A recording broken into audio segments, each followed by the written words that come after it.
everyone, it's Fitz with the Daily Delivery. Hope you're doing well. Hope you're doing better than my nose, which got a little sunburnt today.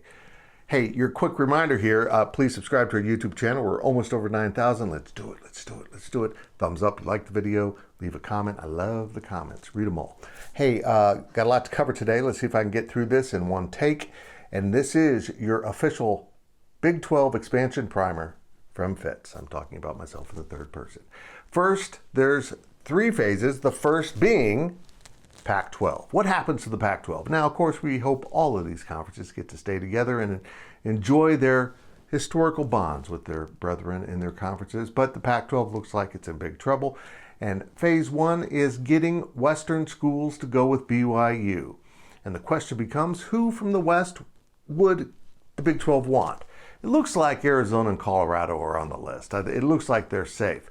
But now the question becomes this: does Brett Yormark kind of push for Arizona State and Utah, get a rivalry in there or two? Or does he look elsewhere? San Diego State seems to be on his agenda, and so is, well, UNLV, which is hard for some people to understand. And what started as a joke by me wanting to go to Vegas for work has turned into something tangible, trying to gain a very, very popular tourism market and put it under the Big 12 flag.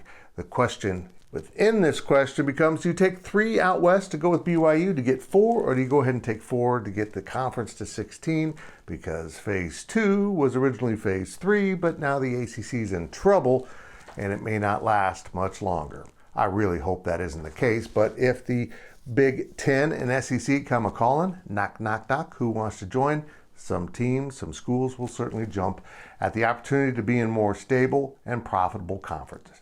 So look, if that happens, there will be plenty of good schools for the Big 12 to invite in. And at that point, you might be able to invite in 5 ACC schools, but there's always UConn out there, which is a very intriguing idea. I've explained that as part of Brett Yormark's basketball play, but they would be a football school too. It would just bolster basketball more than football.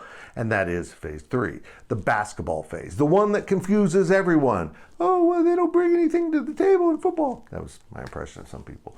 And you're right. This will be a totally separate contract. In fact, it's probably more like this. The football contract will be a standalone contract, and basketball, baseball, women's basketball, all those other things, volleyball, will go into this other contract. And he is looking at Gonzaga and Villanova, maybe St. John's. UConn, certainly. I feel like I'm leaving someone out. Seton Hall. There's a lot of teams in the Big East that might jump at the chance to play in the best basketball conference in the nation. And that's really the only way the Big 12 can close the financial gap on the Big 10 and SEC. There's no football brands out there that will join the Big 12 that will even this out enough. So what do? You head on over to the basketball court and you load up with all the best brands. That might mean Duke could be in the possibilities of invites from the ACC. That's the 3 phases of Brett Yormark's plan. I went long, but I hope you enjoyed it.